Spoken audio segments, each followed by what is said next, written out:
तो सांख्य दर्शन पे बात करेंगे हम लोग। लिटरल मीनिंग अगर आप समझे सांख्य क्या क्या होता है, संख्या से ड्राइव किया गया, संख्या इज नंबर। तो जब भी हम अगर दर्शन का मतलब क्या होता है, अलग अलग प्रकार के हमारे धर्म में दर्शन दिए गए। ठीक है, दर्शन क्या होता है, जैसे कि दूरदर्शन एक था चैनल, तो दूरदर्शन का अपना एक फीचर था कि मैं इस तरीके का कंटेंट दिखाता हूँ।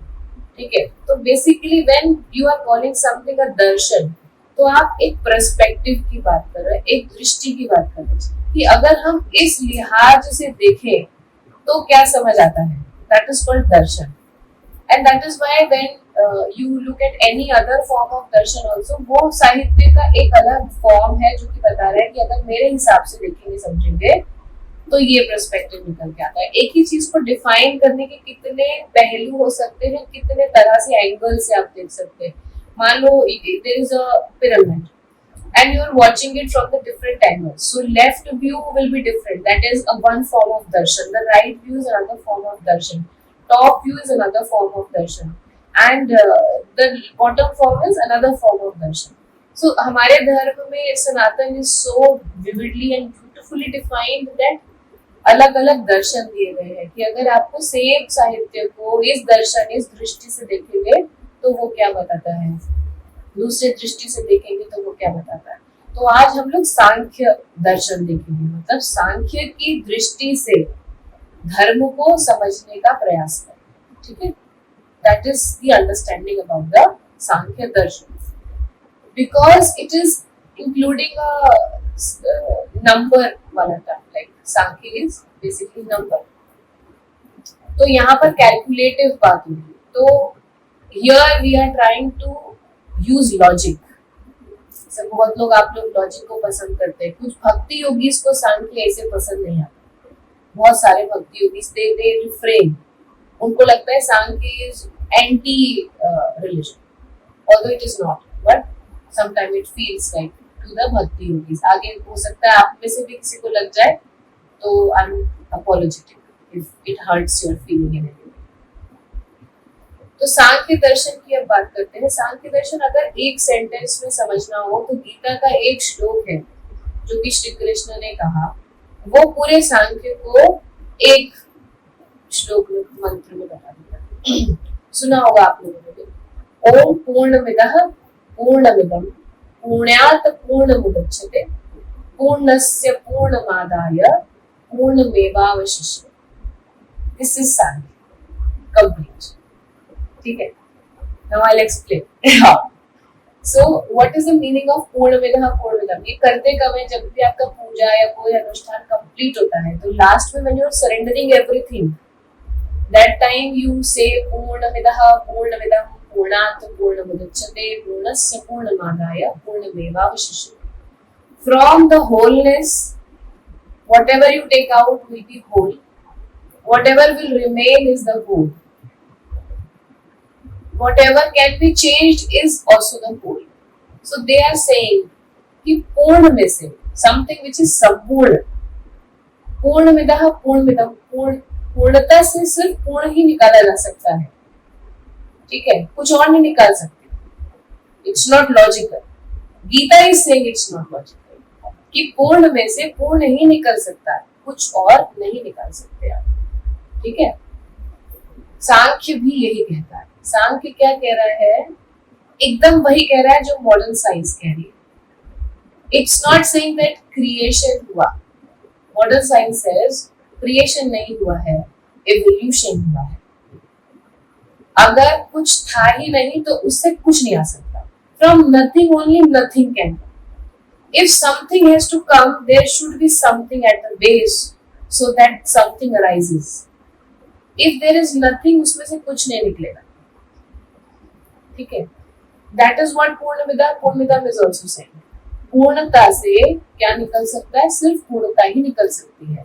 जो बच सकता है वो भी पूर्णता ही बच सकती है। सांख्य यही कह रहा है कि जो प्रकृति है, प्रकृति is which is before existence. It's not the existence, it is something before existence. धर्म में क्या कहा जाता है, कि प्रकृति को अगर हम देवी कहें, शक्ति कहें, she was never born, everything born inside her, she was never born. तो सांख्य ने सबसे पहले ये कह दिया कि अगर कुछ है ही नहीं तो उससे कुछ नहीं बन सकता, भगवान भी नहीं बना सकता। वो स्ट्रेट कहता है कि if something logical is possible then only एक सेकेंड होल्ड करिएगा, मैं ना ये डाल दूंगी, but the new ones will still have the liberty to give their mind. Okay, care anyways. From the wholeness only the wholeness can arrive. Now understand this concept. मान लीजिए मिट्टी पड़ी है, खाली मिट्टी है, कुछ नहीं है, एकदम जर्जर मिट्टी है। जैसे ही एनवायरनमेंट मिला तो उसमें से पेड़ पौधा निकल गया, तो हमें लगता है कि कुछ नहीं था, अभी पेड़ पौधे हो गए। तो यहाँ प्रकृति ने ओवरटेक कर लिया, पर ऐसा हो नहीं सकता। अगर कोई भी बीज नहीं था तो कोई पौधा नहीं होगा। सांख्य is clearly stating, if nothing was there, even when the environment happens, situation happens, nothing will arise from it. There has to be a बीज, वो कभी का पड़ा हो पहले का, जब परिस्थिति बनेगी तो इवोल्यूशन होगा। हम ट्रेस ही नहीं कर सकते कि प्रकृति को खुद ही, उसकी डेफिनेशन ये है बिफोर एग्जिस्टेंस, ठीक है।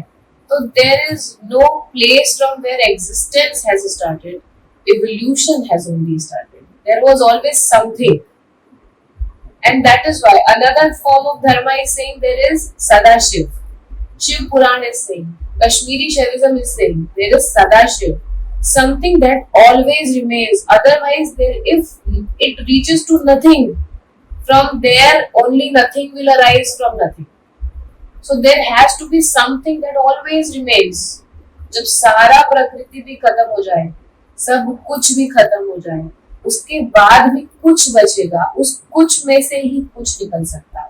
तो वो कुछ जो बचेगा कश्मीरी शैविज्म और शिव पुराण के हिसाब से वो सदाशिव, जो हमेशा रुके।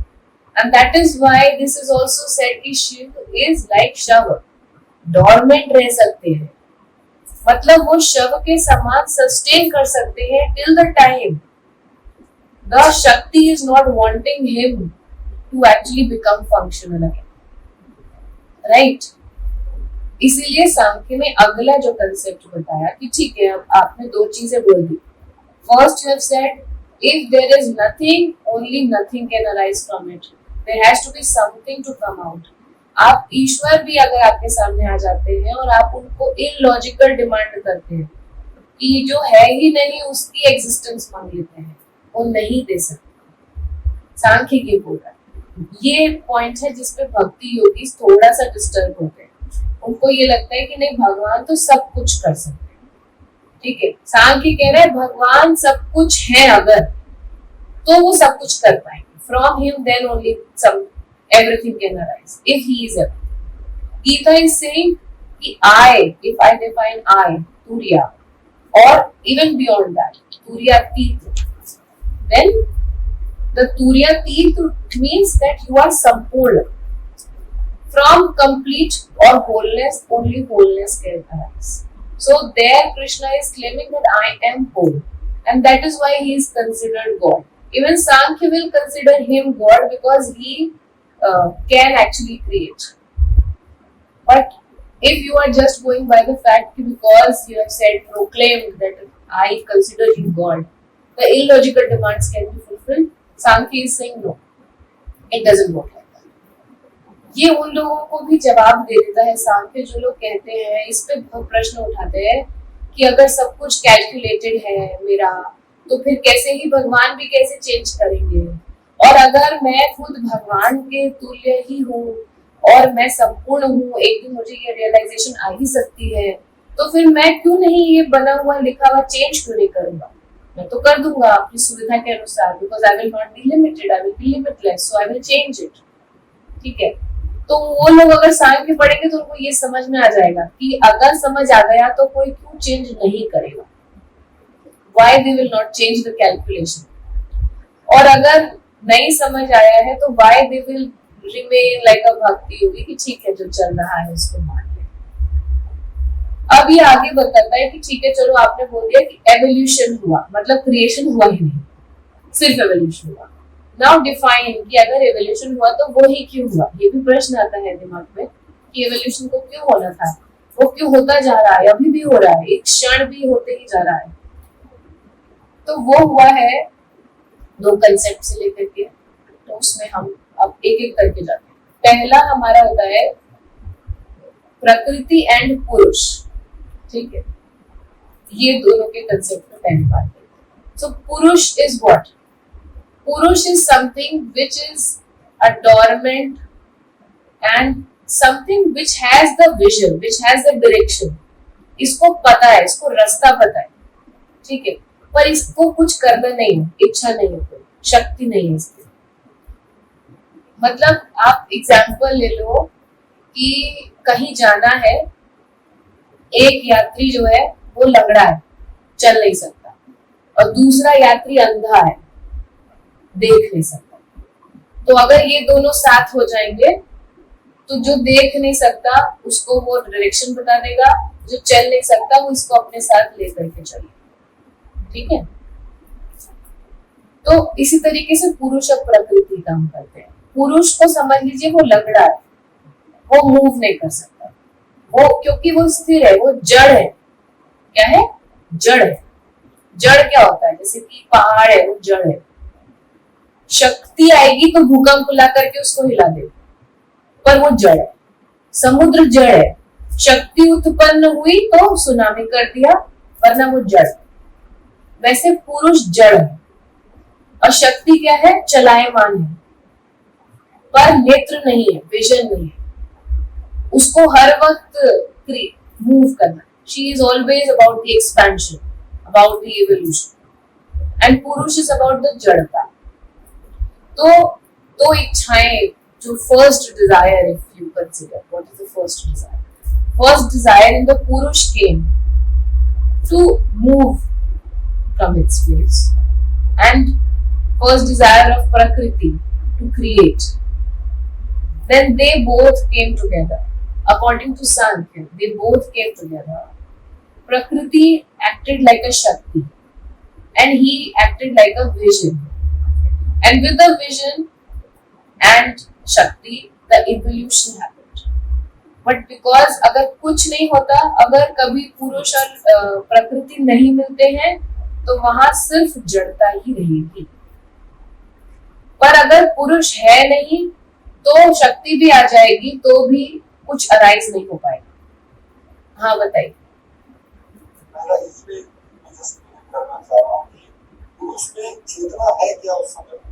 पुरुष चेतना ही है, पुरुष चेतना ही है, पुरुष चेतना के सिवा और कुछ नहीं है। Even in the human beings, जो हमारा भी रिप्रोडक्टिव प्रोसेस है, in that also whole evolution and creation is happening inside the female body, but the beej has to come from the male body. Yes, you have a question? Purush is the male, masculine energy you can say, but when we talk about इसको काट के कैसे अच्छा side से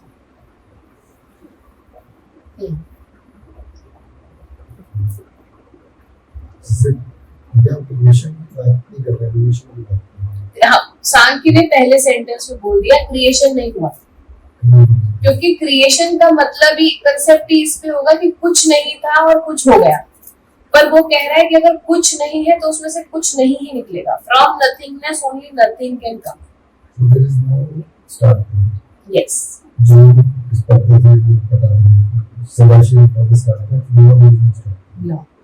अलग अलग दर्शन की बात।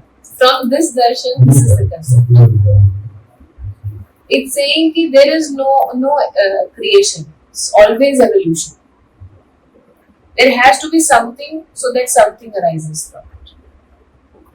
Then it comes to the concept of cause of causality.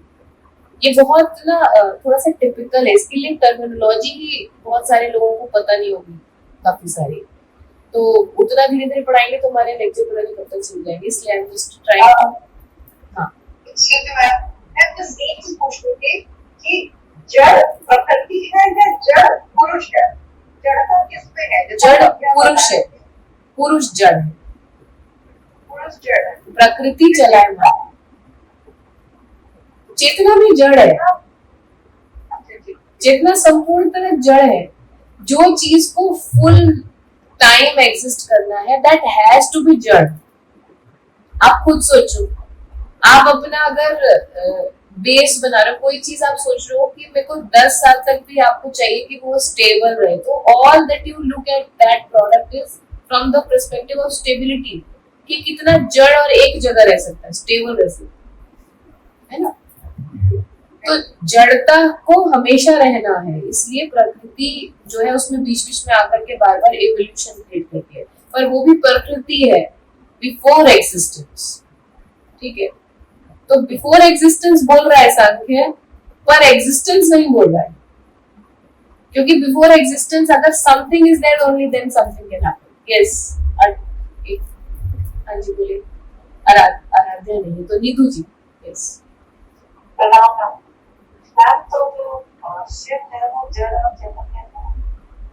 अगर आप शिव को देखते हैं अर्धनारीश्वर, जहां पर उन्होंने खुद कहा है जिस शिव की आप पूजा कर सकती हैं वो अर्धनारीश्वर है, तो वो शक्ति के कॉम्बिनेशन में है। और जो शिव आप स्वयं हैं, जिनकी आप पूजा नहीं कर सकती, वो शिव जड़ है। हाँ बोलिए अभिषेक जी, क्वेश्चन। रिसेंटली मैंने एक सर्वे पढ़ा जो पढ़ा गया था डिपेंड थ्योरी के बारे में। उसको थ्योरी ये बता रही है कि डिपेंड थ्योरी कह रहा from nothing whole universe expand होता है। और कह रहे इससे पहले ये हुआ था कि one universe collapse and then if 0 point पे है देन अदर यूनिवर्स एक्सपैंड, तो ये साइक्लिक है। एग्जैक्टली हाँ, तो ये तो मैं बोल ही रही हूँ कि मॉडर्न साइंस अभी तक जितना बता पाई है, या फिर अभी आगे भी जितना वो बता पाएगी, सांख्य ने वो बीसी मतलब इनसे ईशा पूर्व बता दिया है, ईशा से कई 100 साल पूर्व बता दिया। प्लस हम जो स्पेस में हम कहते हैं कि कुछ नहीं है, वहाँ पे भी अब साइंस ये कह रहा है कि there is a antimatter, there is no matter, there is antimatter, which is also a thing, yes, which we don't know. Before you say that energy cannot be created nor destroyed, the same thing is applicable in the case of matter. If you look at the concept of Sankhya, Sankhya is saying matter also exists always. If matter is not there, even when the energy is there, she cannot create. Nothing will happen. Okay. There has to be matter also. Matter is what? Anything that occupies space and has some mass is matter. This is the definition. Okay. Now let's understand the concept of cause and causality. ठीक है, हमारा पूरा धर्म सनातन का हो चाहे humanity का हो, मात्र इसी कंसेप्ट पर ही आधारित है, इसी पे ये बेस है, कॉज कॉजालिटी, है ना। एकदम व्यक्ति जो कि बिल्कुल धर्म से न जुड़ा हो, वो भी इतना बात मानता है कि बुरा कर्म करने से हमें बुरा फल मिलता है। Whatever you put in, you get that. Every action has equal and opposite reaction. ठीक है, कारण क्रिया वही बता रहा है कि क्या कारण था, कॉज कॉजालिटी। कॉजालिटी को क्या बोलेंगे हिंदी में? संजीव जी आपको टर्म्स पता है? पता है, लेकिन उसका नहीं मालूम है।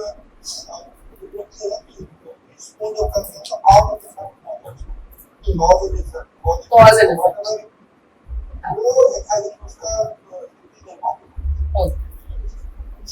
Cause and effect, cause and causality, इसको भी सांख्य बहुत ही कैलकुलेटिव मेथड में बताता है। ठीक है, whatever you do equal and opposite reaction, so there is always a membrane in which whatever you throw and with the intensity that which you throw and with the intention that you throw, with equal and equal opposite intensity, it is going to come back to you. Now after what time it will come back?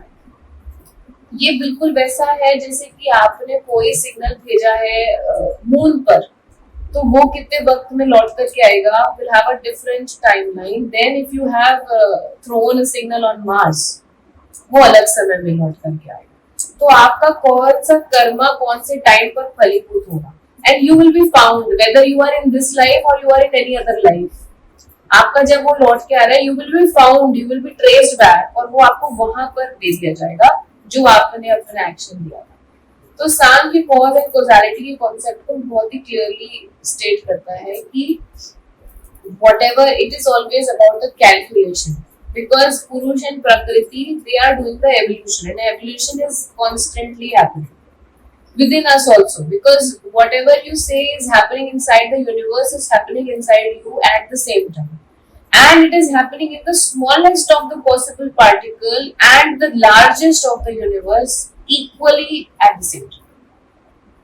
हर जगह वो बराबर होता है, क्योंकि पुरुष प्रकृति just one है ना, तो वो हर जगह एकदम बराबर भाव से इवोल्यूशन कर रहे हैं, पर still everyone is having a very different life, because the signal that they have thrown, ठीक है, they are creating the intelligence, and everyone is getting a part of their intelligence. From that intelligence, whatever signal you have thrown, it's coming back to you at different timings. Based on that, इसीलिए planets, astrology भी यहीं पर कहीं ना कहीं connect हो जाती है, क्योंकि कब आप आए वहां से आपने सिग्नल छोड़ने शुरू किए हैं, और वहां से सिग्नल से आपको पकड़ना शुरू किया है. इसलिए देखा जाता है कि आपके जन्म के समय पर कौन सा प्लैनेट कहाँ पर था, है ना. अब बॉल फेंकी जा रही है 10 जगह से, कौन सा प्लैनेट कहाँ पर खड़ा था, वो उसी स्पीड से फेंकेगा और वो उतनी देर में आप तक पहुंचेगी. उसकी कैलकुलेशन को आपकी एस्ट्रोलॉजी का चार्ट बना करके बताते हैं कि आपके जीवन का ये साल से ये साल प्रॉब्लमेटिक होगा, क्योंकि तब उसका फेंका हुआ पहुंच जाएगा.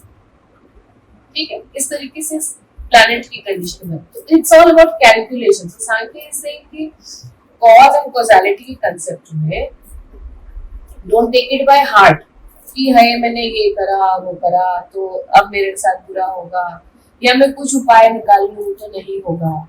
उपाय निकालने का मतलब क्या होता है कि ऐसे मेरी तरफ आ रहा था, मुझे एग्जैक्ट पोजीशन टाइमिंग पर जो थोड़ा सा साइड हो गया, है ना, ठीक है, तो थोड़ा सा कम आप पे आया वो, but it doesn't function like that. पुरुष एंड प्रकृति का intelligence is equally acting every place. So if you were able to dodge this time, it will keep pressing you till the time again you are in front of it, and then again it will hit you. ठीक है, so dodging will not help you in any of the life. आप इससे अच्छा है कि you take it in the front. Yes. फिर corona उपाय जो पूछते हैं लोग, बताते हैं. वो fundamental question we are discussing something अलग सेट ऑफ रूल्स है. तो the world रूल ही नहीं बता रहा, दर्शन, सिर्फ दृष्टिकोण. Is it overlapping with the current understanding of spirituality? Overlapping Depends on what is your understanding of spirituality. जैसे अगर हम साइंस से रिलेट करते हैं तो हमारा classical physical quantum physics totally different है. हाँ, ये सांख्य बहुत ज्यादा रिलेट करता है. लेकिन ये दोनों उससे जो चीज जैसे काम करे वैसे रही है, दोनों का नजरिया अलग है. ऐसे इसमें भी एक बिल्कुल अलग कहानी होती है. ओवरलैप होता है कैसे, तो बस समझ नहीं पा रहा कि अगर ये पढ़ा मुझे देखा कि दूसरी चीज ओवरलैप नहीं हो पाएगी. हो सकती है, आप कर सकते हैं. जैसे कि मैं अभी बता रही हूँ, कहीं पूरे सांख्य में आप संदीप जी किताब लेके बैठे 3-4 पढ़ लीजिएगा, कहीं जो उन्होंने लिख दिया हो कि पूर्णमिदः पूर्णमिदम् इन द गीता डिफाइंस सांख्य, जबकि एक्चुअली में इफ यू निचोड़ ऑल द ये सांख्य को निचोड़ लेंगे तो यही निकल के आएगा. तो श्री कृष्ण के भी पूरी अपनाई होगी उनके जन्म के हिसाब से. उन्होंने तो बनाया ही था ना, he wanted to have a life like that. Shri Krishna की कुंडली, उन्होंने अपने आने की प्लैनेटरी कंडीशन उनकी तो बहुत ज्यादा डिफाइंड थी. मतलब उनसे पहले उनके कितने बच्चों को मार दिया था, तब ये हुए थे 11वें 7th, तो 8, इसके पहले के 8 वाले भी का टाइम डिफाइन था कि उसके बाद इनका आना है. Everything is yes calculated and defined. It's a part of evolution. तो उनको डिसाइड है कि मेरे को इस टाइम में आना है, तो उन्होंने डिसाइड किया हुआ है कि with all these things, but God is defining कि एक ही लाइफ में जाएंगे create and destroy and complete and come back. So that's how that life looks like from the day one. In the jail, then water, then... But he came with all his powers.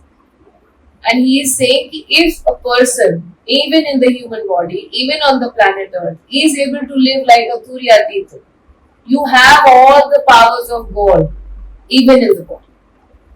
But still you cannot violate the chronological order that has been created with calculation. You will do all kinds of magic.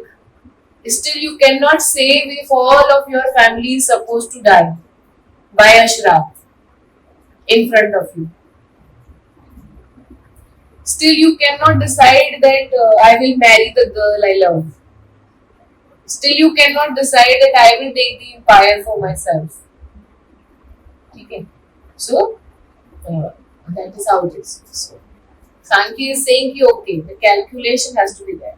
And if according to the calculation, why he had to suffer whatever he had to also was calculated. अगर आप actually में देखें कि क्यों राधा रानी उनके साथ नहीं रह पाई, वो भी था, वो पुराना एक जन्म उन्होंने कभी दूसरा फॉर्म में लिया था. अब कभी आपने देखा है कि शिव जी के ऊपर श्राप लग रहा है किसी का, उन्होंने फॉर्म ही नहीं लिया कोई. लेकिन विष्णु जी ने तो बहुत सारे अवतार लिए ना. इवन सांख्य जिन्होंने लिखा है, नाम बताएं संजीव जी. चलिए होमवर्क है, हाँ पता करके आना सांख्य किसने लिखा है. तो सांख्य जिन्होंने लिखा है उनको विष्णु अवतार कहा जाता है. स्वयं उन्होंने अवतार लेकर के, और बहुत ही ऐसा ह्यूमन ले, जैसे संजीव ऐसा ही नाम है, खोज करके लाना होमवर्क. तो जिन्होंने लिखा है उनको विष्णु अवतार कहा जाता है. वो विष्णु जी के ही अवतार तो कहा जाता है. स्वयं भगवान ने आकर के कैलकुलेटेड पूरा फिगर बता करके. तो क्योंकि उन्होंने बहुत सारे जन्म लिए थे, तो ऐसा तो नहीं हर बार उनसे सब लोग खुशी था. अगर मान लीजिए कल को नीतू जी भगवान बन जाती है, ठीक है, आप बनना चाहते हैं, नीतू जी भगवान बन जाती है, तो क्या ऐसा है कि उनके बच्चे एकदम कहेंगे कि अरे माँ अब तो तुम देवी हो. Still they will have some point, मम्मा आज तुमने मेरे मन का नहीं किया ना, बहुत गलत, तुमने ये गलत. तो that is happening. If now again she has to arrive even like a god, she will have to go through that. She will have to prepare pizza for them if she was not able to prepare then.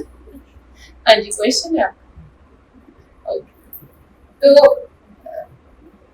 if he has taken birth, that's why he has to do all these things. मेरा वही सवाल था कि अगर सब कुछ calculative है, सब कुछ होना ही है, फिर क्यों एस्ट्रोलॉजर की आटा चावल चलता है जो से क्यों हम लोग पूछते हैं कि ऐसा ना हो या इसका प्रभाव कम पड़े. इस सवाल का जवाब मैं आपको एक सवाल से देती हूँ. आप एक कंपनी में काम करती हैं, है ना, वहां पर आप कैलकुलेशन अपनी सारी लगा करके सब कुछ आपको पता होता है कि हाँ ठीक है, इस तरीके से चीजें रन करेंगी, सबकी रिस्पॉन्सिबिलिटी. कपिल मुनि, यस, कपिल जी ने लिखा था, and he is considered as the avatar of Vishnu. But आपको वहां पे सब कुछ आपने कैलकुलेशन कर ली, आपको पता है कि हाँ ऐसे ऐसे करके आपने किया है. फिर भी क्यों कई सारे बंदे ऑडिट के लिए बिठाए जाते हैं वहां पर बीच में. कर दिया, प्रोसीजर डिसाइडेड है, सब चल रहा है डिफॉल्ट मोड में, क्यों बैठाया ऑडिट के लिए, क्वालिटी चेक के लिए क्यों बिठाए हैं बंदे. व्हाई दैट, मतलब you are paying, company is paying for all these posts, why that has to happen. Government ने लॉ बना दी, उसके बाद कोर्ट भी बना दिया, उसके बाद भी लॉ फॉलो नहीं हो पा रही है ना. उसके बाद भी अमेंडमेंट करने के बाद भी बीच में इतने सारे उनके कर्मचारी बैठाने पड़े. ठीक है, अब लिख दिया आपके लिए, अब आप बैठे हैं, लेकिन आपको अंदाजा चाहिए क्योंकि you are a combination of purusha and prakriti. You have awareness and you are चलायमान. You are the evolution yourself, the जीवंत evolution. Evolution is supposed to keep on working. And अगर आप इतने जड़ होते कि जो लिखा हुआ है, श्री कृष्ण ने, क्या आपको लगता है कि वो जड़ से बैठे हुए थे? वैसे उनको पता है कि चलो द्रौपदी की साड़ी तो जाने वाली है आज, तो उन्होंने किया ना कुछ कि साड़ी खत्म ही नहीं होगी, तुम उतार लो, करा ना. You are action taker as well.